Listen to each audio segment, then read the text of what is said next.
First, we're going to dedicate the class to Rabbi Amnon ben Dina. Should have a refuah shlema, and also to Aaron Shalom ben Esther.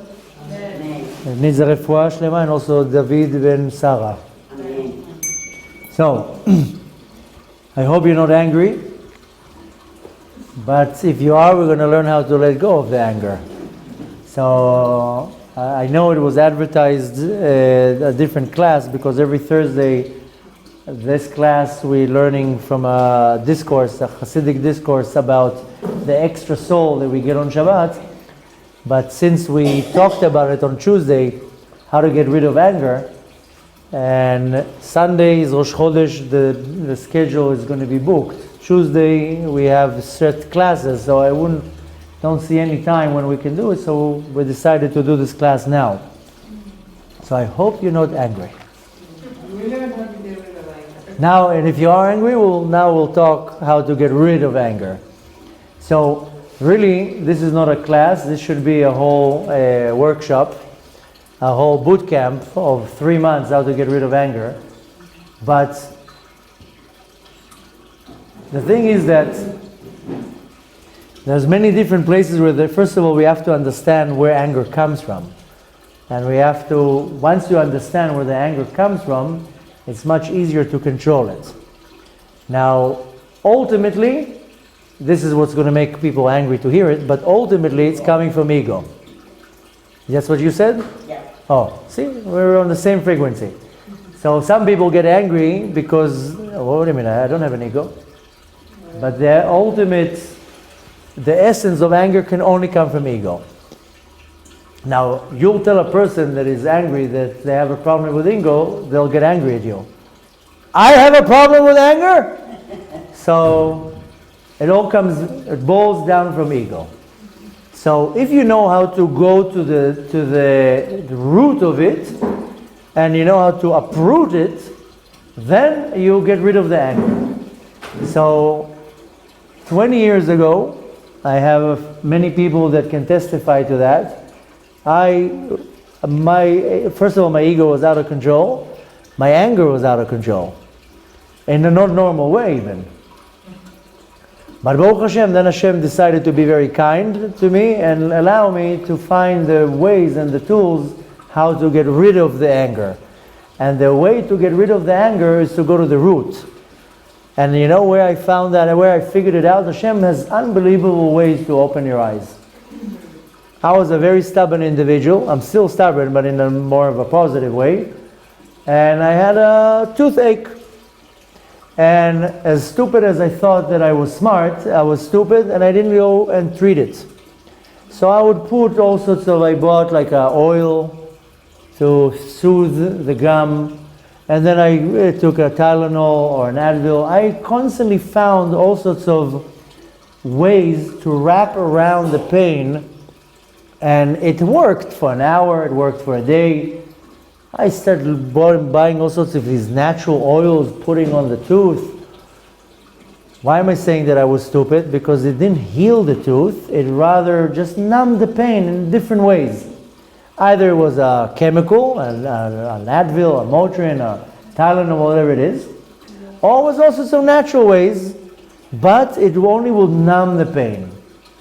Now, the problem started to deteriorating. Starting with a cavity, then decay, and then more and more, and then it came to a root canal. It came to a point that I was so, I don't know if to say stupid or stubborn, that the tooth you couldn't even save it. You had to pull the remaining out. And that's when I was sitting in pain because it was so infected and so deteriorated that I was in pain for so many days. They pulled it out. And I was really in pain for days. That's when the pain got up to my brain, and I was like, if I would go to the root in the beginning and fix it, then it won't deteriorate to be completely out of control that it would have to be pulled out. Luckily for me and many others, then dentistry invented implants. So now the free space that was empty for years is full with an implant. That's just goes to show you that even if you did such a damage, there's still a way to fix and to put something to replace it. But the point is that that's when I realized that you have a problem, then deal with it directly into the root and don't neglect it. When you neglect the problem, it becomes worse and worse and worse and worse till it gets to a point that it's almost not controllable. So if you want to compare the exact same way of looking, I'm not talking about right now anger that somebody made an appointment with me and they, how do you say, stood me? They didn't show up. This is not the type of anger I'm talking about. That's a very little anger. This is very much more bigger angers than that.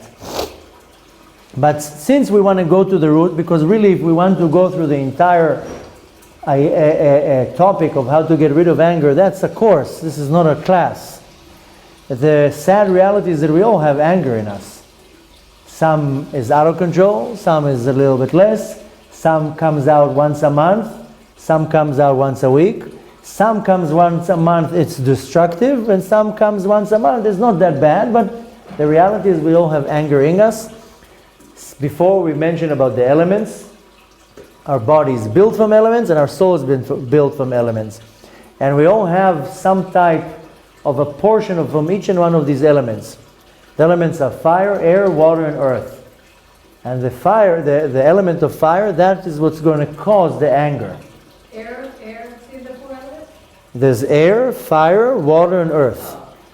Fire will be the dominating element to cause anger, but don't get it wrong. Also, air is going to cause can cause a lot of anger. Take now a fire, and if you want to kill the fire, then take out the air. There's not going to be any fire without air. If you want to put more fire, you don't necessarily need gasoline. Put air in. Inject air in it, it's going to cause an explosion. So also air and fire can cause anger. But believe it or not, sometimes water can cause more fire. Take now a big fire and sprinkle a little bit of water, it's not going to affect it, it's going to bubble it more. So one cannot say, oh, only this element is causing fire. But the majority, the main element will be fire.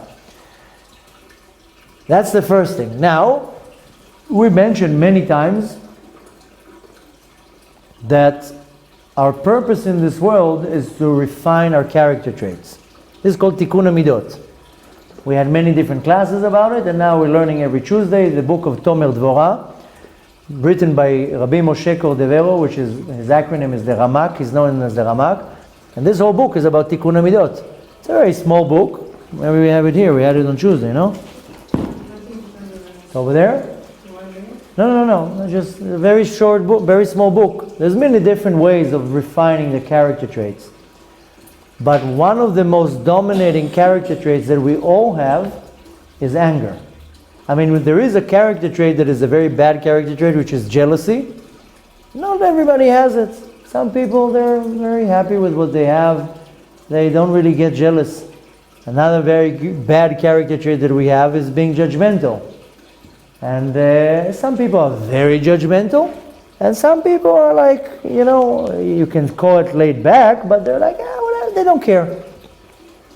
Anger, unfortunately, is one of the ones that we all have. We all have two elements that are very, very powerful. One of them is anger, not elements, I shouldn't say elements, it's a character trait.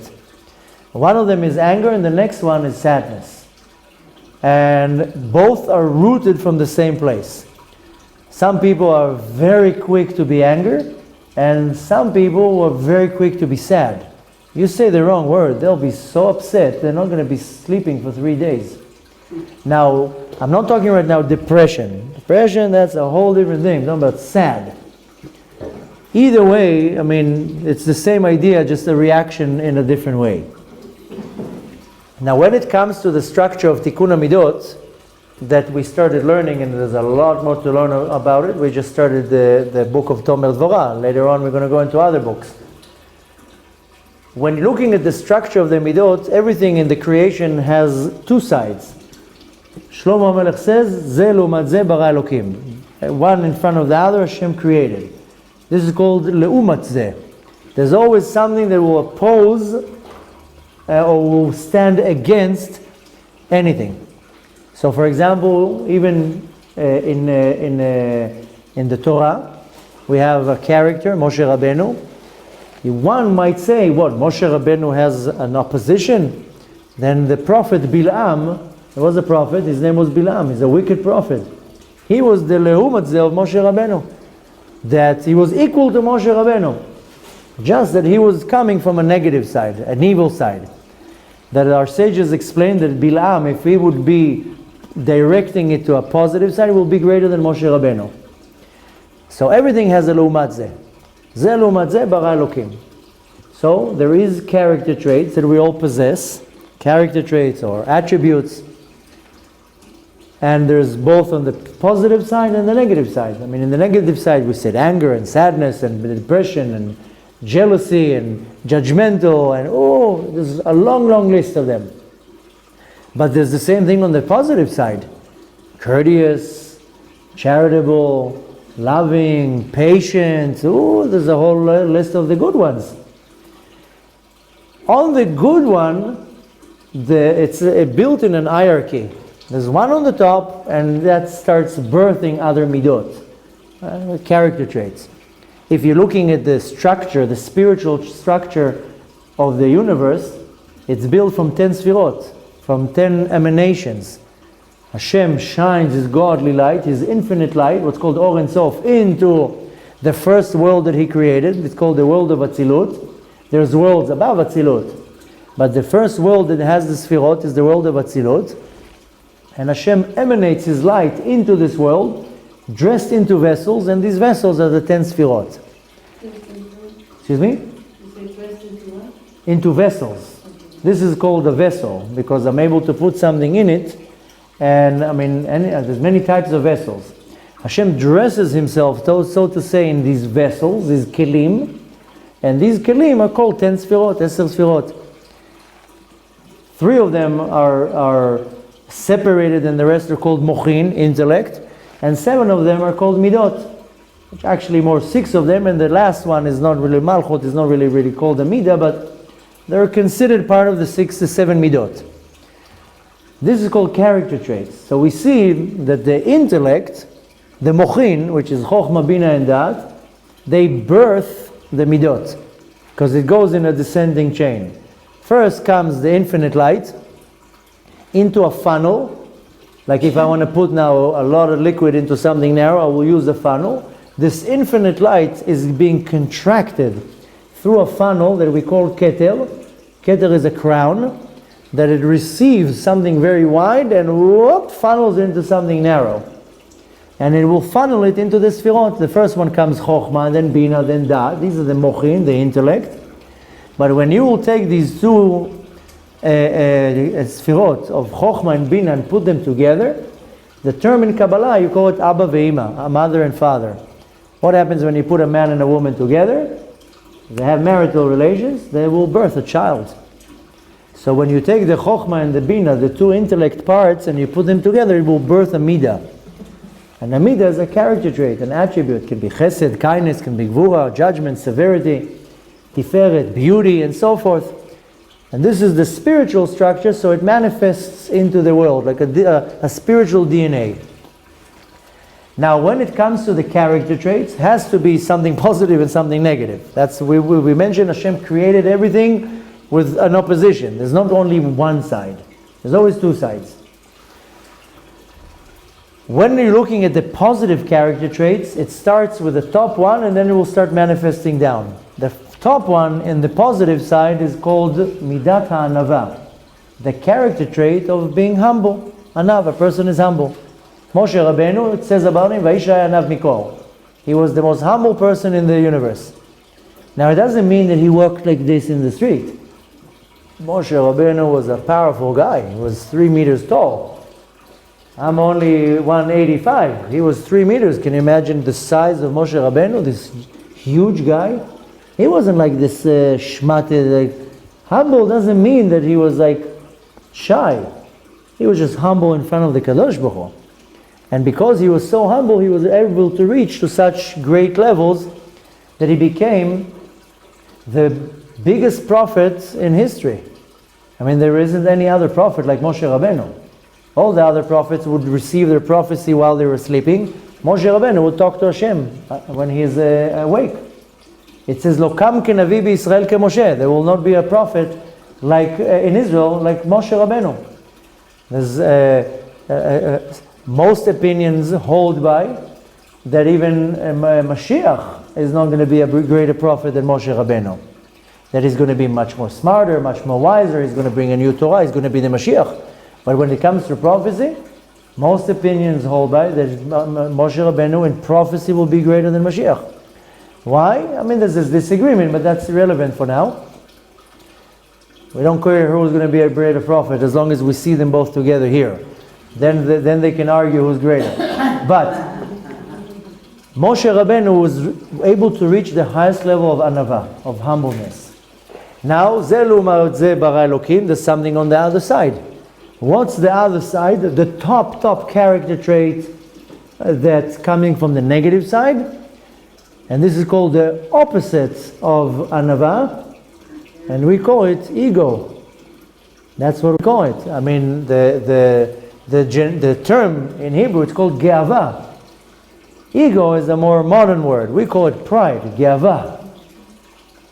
Geava and anava is the two opposites. If you have any type of pride, you have zero humbleness, zero anava.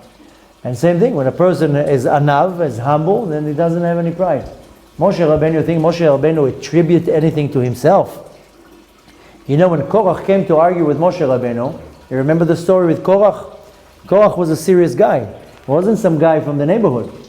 First of all, Korach was a cousin. He was Moshe Rabbeinu's cousin. Second of all, was a very wise individual, mamash a talmid chacham, a sage, like a genius. He was a multi-trillionaire. He was like the Bill Gates of the generation. And he was a very powerful individual. And he comes to argue with Moshe Rabbeinu. And you would think that Moshe Rabbeinu will answer him back by telling him, shut up. Go back to where you came from. How dare you argue with me? I'm the king. You know who I am? You know who you're now attacking? I'm the one who talks to God. I'm the one who went up on the mountain and brought the Torah. I split the ocean. Go back to where you came from. You would think that that would be the attitude of Moshe Rabbeinu to shut him up. Instead of that, it says in the Torah, "Vayipol al panav vayevk." He fell on his face and started crying. He was so humble, but he says, oh, maybe he's right. Maybe Korach is right. Maybe I did something wrong. So Moshe never took credit for anything. Moshe Rabbeinu could say, hey, you know, I split the sea. You know these hands, look at them. I can split the sea. I went up, I was invited to go up on the mountain and I held the 10 commandments, the tablets in my hand. Nobody ever held them. I'm the one who held them. So, but Moshe Rabbeinu had zero ego, so he didn't take any credit to himself. On the contrary, he was so humble, he couldn't believe even that he's the one. So the opposite of midat anava is midat geava. And to make it simple in our words is ego. Now the way it works, the same way that we explained in the spiritual structure, a midah will always birth another midah. That's how it is. Take now two parents, put them together, they'll create a child. That child will get married, they'll create a child, and so forth. So a midah always will create another one. Now it is not in an infinite way, but when we're looking at the negative side of it, what will be the two midot that will be birthed from ego, from geava? Anger and sadness. These are the two midot that will come out of ego. Now from anger will start coming jealousy, and then from that start coming animosity and revenge and judgmental. It will start manifesting down one after the other. But the two first midot that it will create is anger and being sad, sadness. Now, why? Because if somebody now hurts my ego, what will be my reaction? Either I'll right away react in a very angry way, how dare you say that about me? or I will move back and fall into sadness. That's what he thinks about me? That's how I look around in public, that they said such a thing, and I will, so to say, the emotion will be crumbling into sadness, and because I can't believe that my dot of this pride was hurt. So some will react with anger, some will react with sadness. Now, why would that reaction be? That already depends on many different things. It's less important right now. It's almost like coming out to the car dealer and he tells you this car is $100,000, it's a beautiful Mercedes, and this car is a $60,000 car, it's a nice whatever, Infiniti, and this is a Honda, and you really going to ask the guy, can you tell me how the engine works? Who cares about the engine? You have a beautiful car, take the car. You care how the engine works? No, can you tell me where the wires are running exactly? I need to know where the wires are hidden. Same thing here. Doesn't matter. Does it matter right now spiritually what happens if my reaction is anger or sadness? It's less relevant right now. We want to more understand how am I stopping the anger. Later on, maybe we'll do a class why spiritually the midah will manifest into anger. And the anger can come in many different ways. Now the anger can right away trigger more midot, because right away from my anger will become the midah of revenge. Oh, that's what you said about me? No problem. And the revenge will be mixed with anger. And same thing, jealousy. Jealousy will come right after anger. And the jealousy, if it's mixed with the anger, then it's bubbling it up.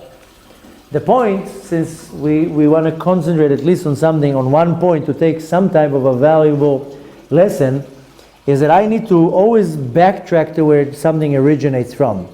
The same idea that I told you with the tooth. I neglected it. Instead of going right away, and first of all, this is the joke here, that the bedieved, after the fact, when I looked back, I spent so much money on pain pills, anti-pain pills, and all these oils that I rubbed on my gum, and I spent so much money on that, a fraction of it would cost to fix the tooth, when it was just a cavity.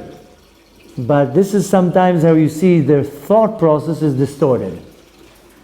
Why that thing caused me to realize? Because I was trying to backtrack and I was saying, look now, the situation. I'm in unbelievable pain. Now I don't have a tooth. Now it's going to cost me thousands of dollars to do an implant. Forget about the pain. Forget about the headache. It caused my brain to think. And I made an analogy. I had about 5 days of pain in bed to make a very good analogy. And I came to the realization that there were two elements here. Negligence, because I just neglected it. I didn't go straight to the root. But also, the other problem was not to see things in the right way. Not to make a very clear analogy. If I would make a very quick and smart analogy, I would say, how much money am I going to spend on painkillers? How much money am I going to spend on these oils that I put on my gum? Then it cost me to pull out the tooth. Now it's going to cost me an implant. I'm talking here about thousands of dollars versus a couple $100 to do the cavity. So one element was negligence. Just okay, let it go, like a snowball. And the second was not making quickly a common sense analogy.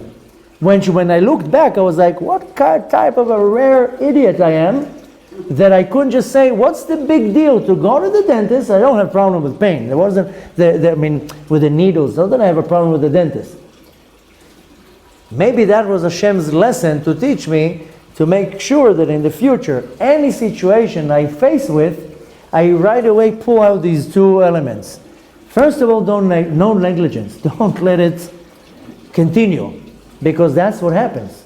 Somebody will say something to me, will hurt me, I will become angry. I'm not going to deal with the anger right away. So it's now becoming bigger and bigger and bigger. And it's like snowballing. So this is the negligence. More than that, sometimes I don't want to deal with it for many reasons.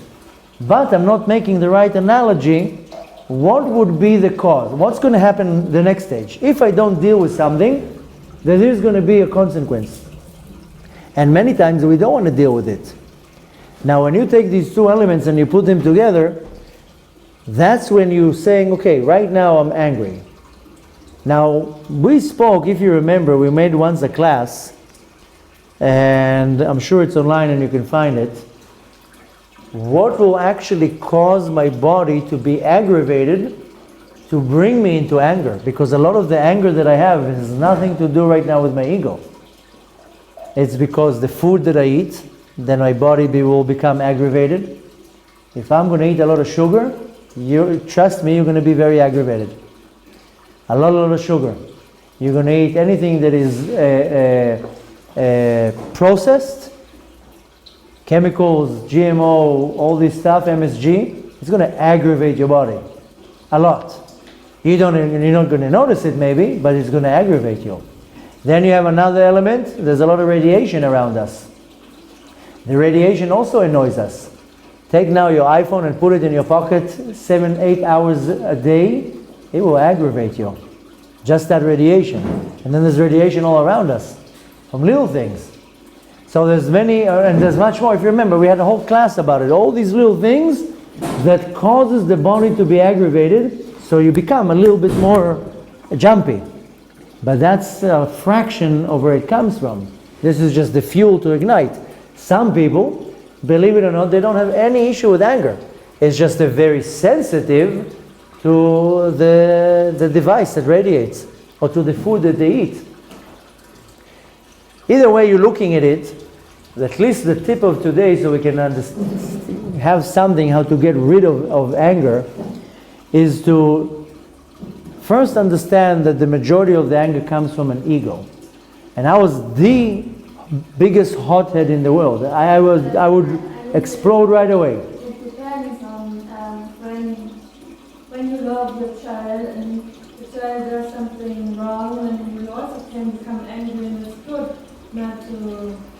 If the child does something and you're getting angry for the sake of educating, the question is, are you really, really angry? Or are you pretending to be angry to educate the child? That's a whole different thing. I'm talking right now that somebody did something to me and I'm angry. God also becomes angry, right? When you go against his love. Yeah, one can say that Hashem also gets angry, but it's not the same angry. Hashem doesn't have anger. He doesn't sit up in Shamayim with a bat and saying, oh, she lied, I'm gonna... That's not what it means, the anger of Hashem. The anger of Hashem is the motion, so to say. In halakha, it actually tells you that if you need to educate your child, you can pretend to be angry. I sometimes scream at my kids. I'm not angry. I will just raise my voice so they'll have some fear. So they'll say, wait a minute, I'm going to be punished here. If my kid will come and do something bad and I'm not going to educate him, Shlomo HaMelech says, Chosech shivto soneh bno. If you don't hit your child when he needs to get a smack, you hate him because you're not going to educate him. Now if my child now will come and steal something and come home and I'm not going to punish him or pretend that I'm all angry, then next day he will be like, oh, I can do whatever I want. And last time I stole, I didn't get punished. Now I can do it whenever I want. So the Torah does tell you, yes, you can pretend, so to say, you're angry. And in order to bring a child to education and to chinuch, but don't get really angry. If you get really angry, that's not a good thing. You know, the Torah is not promoting to hit. The way Shlomo HaMelech talks, it says, Chosech shivto soneh bno, meaning that if you don't hit your child, hit can be also educating. Not physically hit a child. We don't hit children, but we do need to educate them.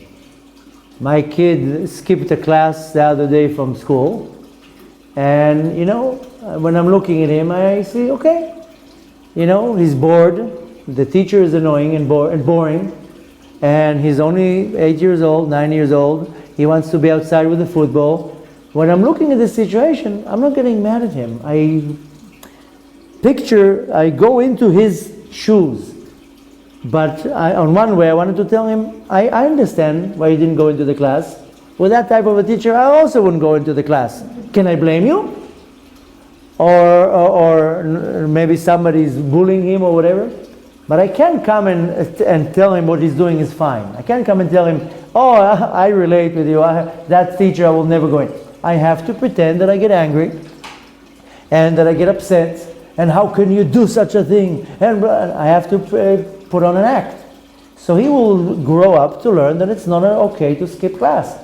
Am I really getting angry? No. 2 minutes later, I go into the room and everything back to normal. So this is a whole different type of anger. We're talking about my personal anger. Somebody did something with me and I get angry.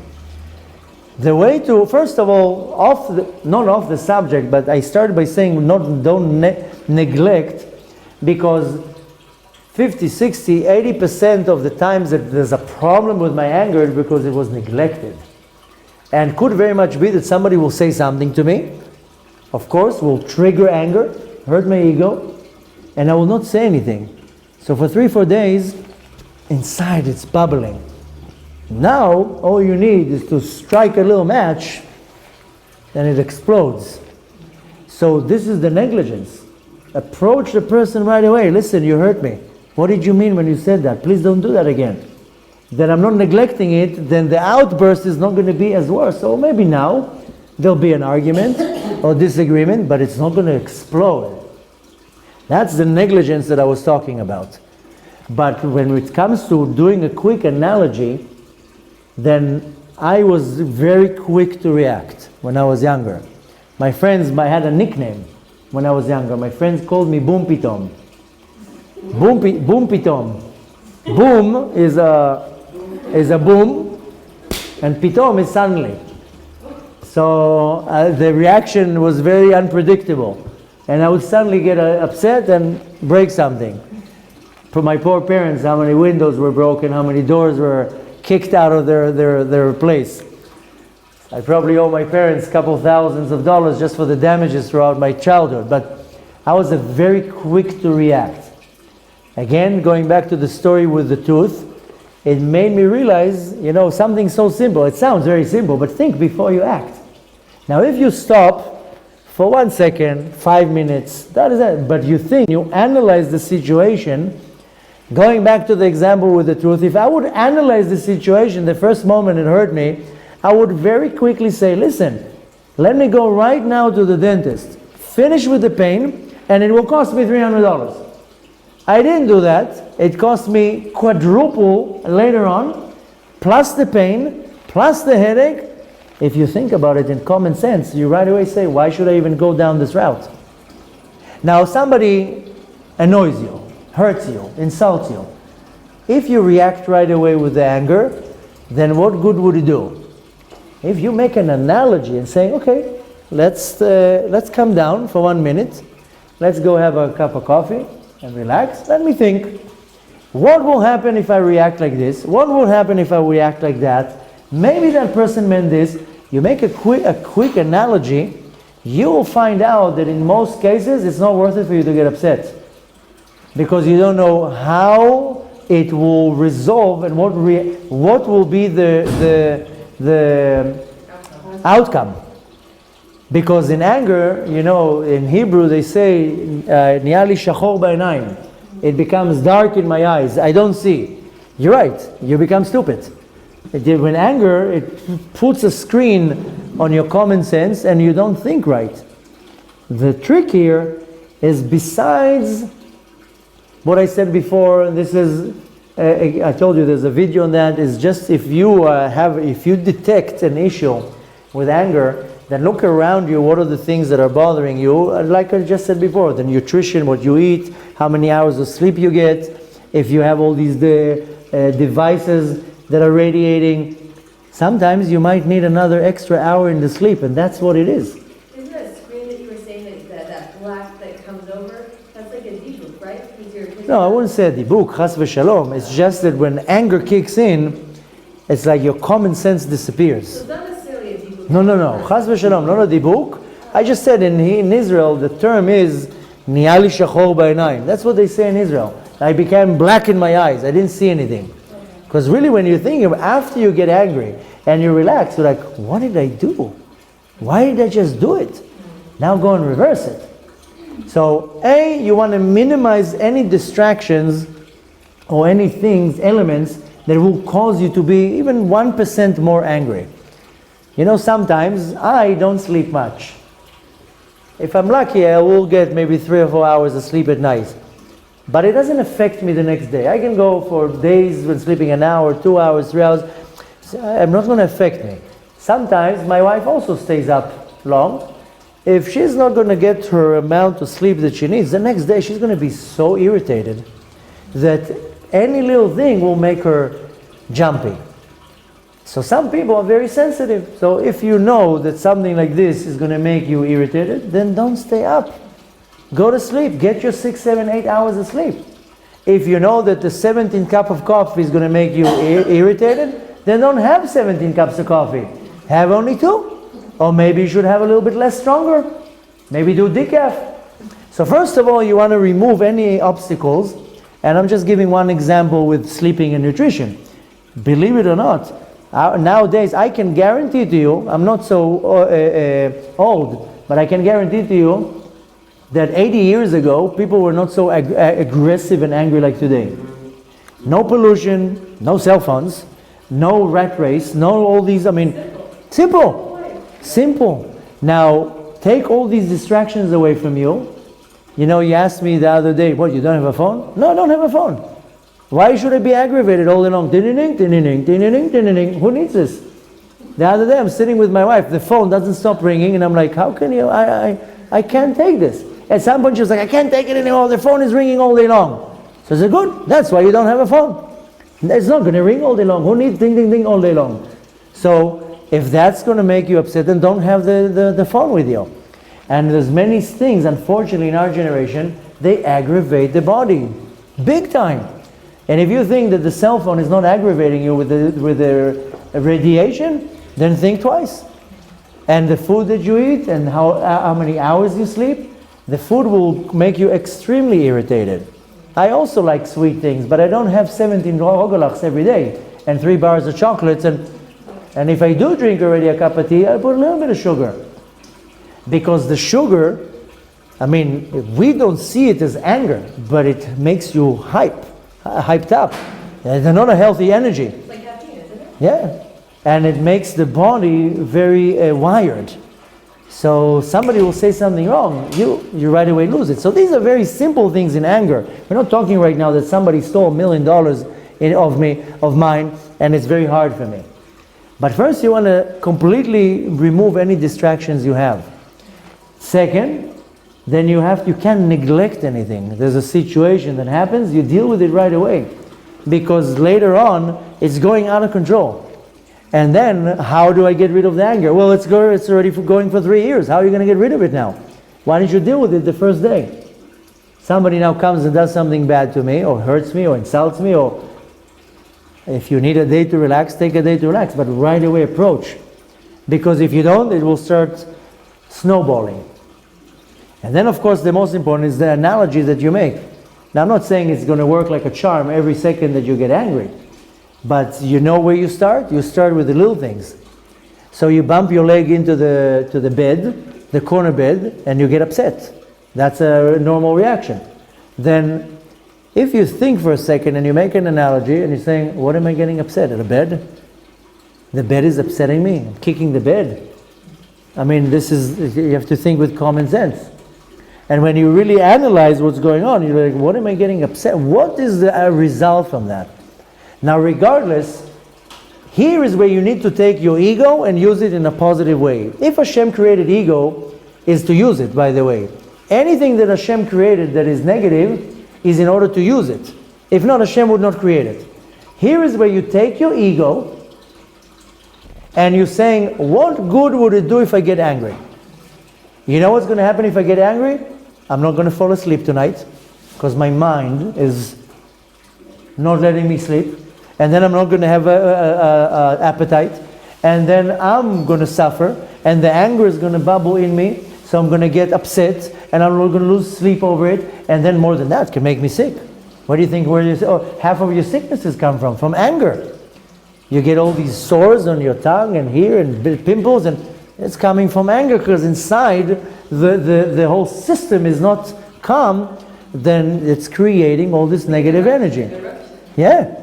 So now take your ego, and that's what I do. That's what I did, and that's what I do up until now. And I say, I am not going to allow anybody's stupidity affect me. I told you already. My wife always says that you can break me, you can break the world record in falling asleep. You just put your head on the pillow and you're already asleep. How can it be? She has never seen anything like this. It takes me half an hour to fall asleep. You just put your head on the pillow and you're already in a different world.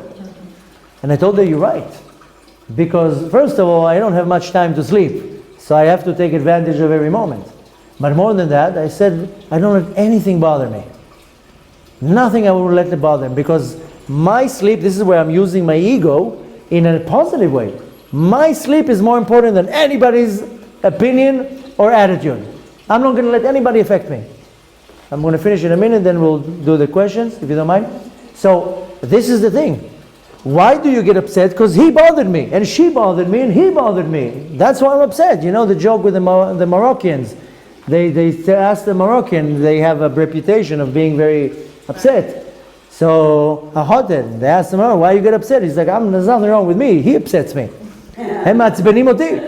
So there's a problem is with him. And the joke is not far from the reality. You're right. But somebody's doing something wrong, and I'm going to take this to affect me. A few weeks ago, I'm sure some of you see that in our Shabbat meals, sometimes there's action here. You put a group of 80 Jews in one room, there's going to be some arguments. So, you're coming tomorrow? Don't worry, we already found a way to control the arguments. We give a lot of alcohol.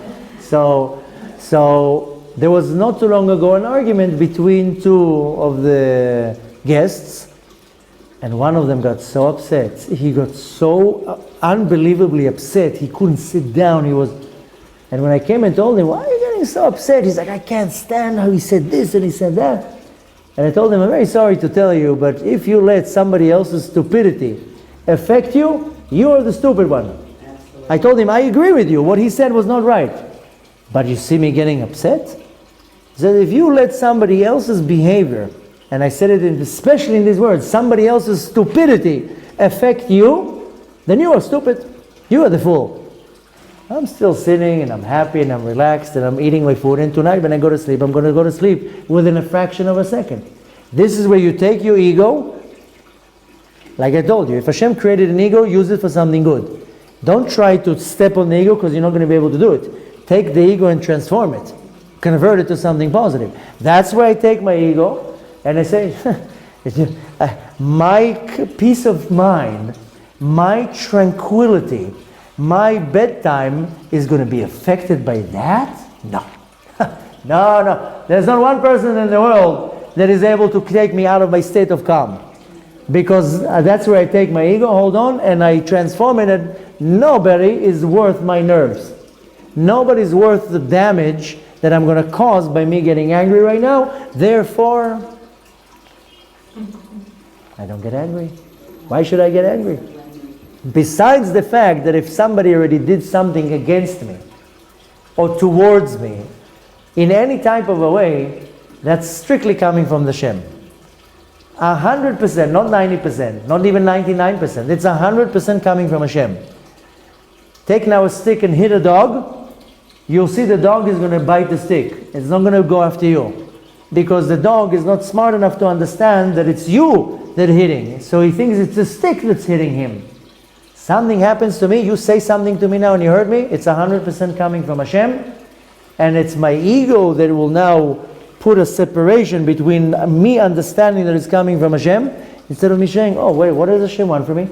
No, obviously Hashem wants my attention. That it's coming in such a way, so why should I be upset at the messenger? Why should I lose my calmness because the delivery boy came and gave me now bad news? So to sum it all up in a very short version, B'ezrat Hashem, we should talk about it a lot more. is that besides that you have to remove all these distractions to minimize the anger, then don't neglect the situation that it will make even more of a problem. But make an analogy. Sit for 1 second, 1 minute, 2 hours, or if it's a very long thing that's happening, sit down and let's make an analogy. The analogy is, what good is coming out of it? What good will happen if I do this? What good will happen if I do that? Of course, what bad will happen from this and my decision? And if you're doing it, when you come, you will find out that you can negate a large amount of your anger, because you will see in a very rational way, it's no point. There's nothing good going to happen out of it. Now, if you want something bad to happen out of it, that's a whole different problem. That's a whole different psychological, emotional, and spiritual problem. If you want something bad to happen out of a situation, that's a whole different thing that you need to analyze now. Why do I want something bad to happen? If I have some type of an agenda, and I say I want that bad thing to happen to this individual, that is a big question mark that one should ask himself, where's this evil coming from? I should not want to have anything evil happen to anybody. The point I want to take from that is just to make a very quick analogy for every situation.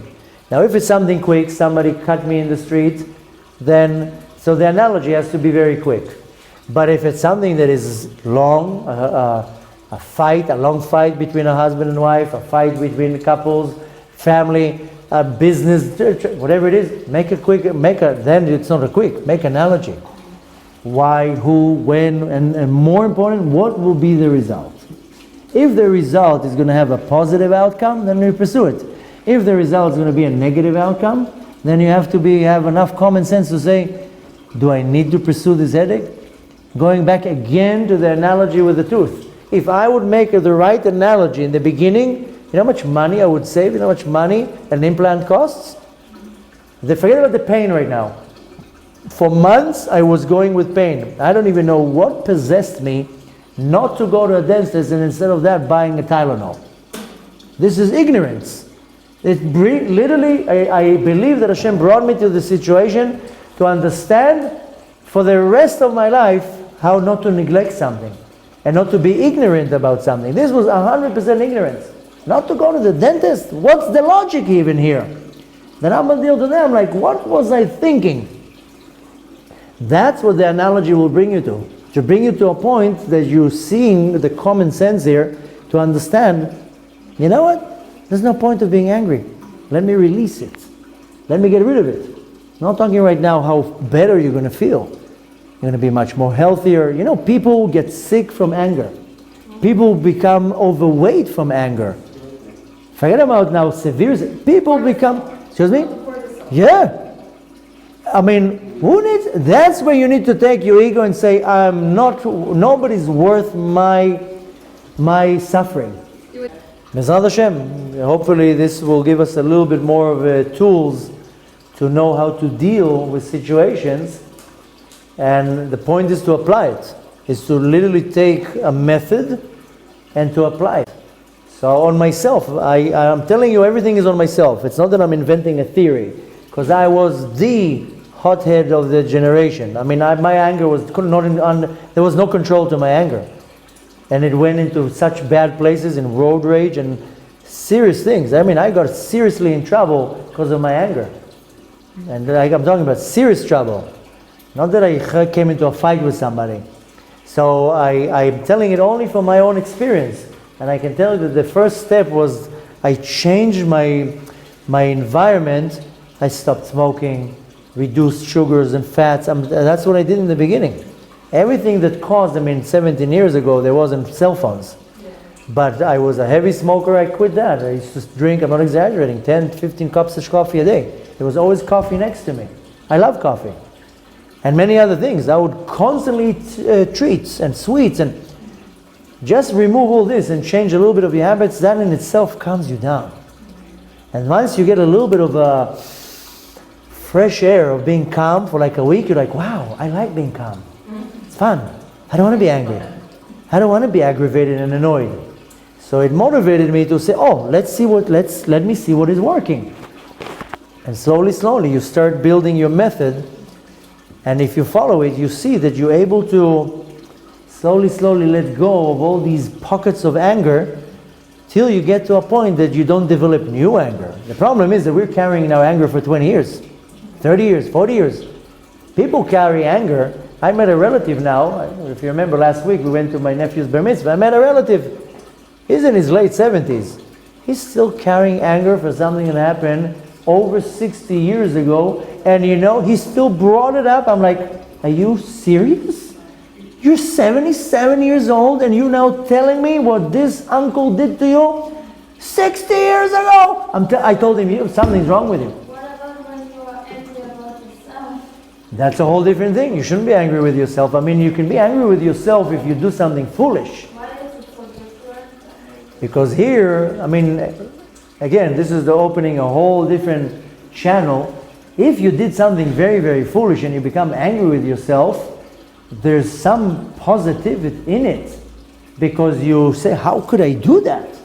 So this is a kind of a healthy anger. But if it becomes OCD and you become harsh on yourself and you put yourself down, that's already not healthy. Okay, so that's not helping.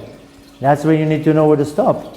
If I will do a wrong decision, which is really foolish, I will be angry at myself. But for a day, for 2 days.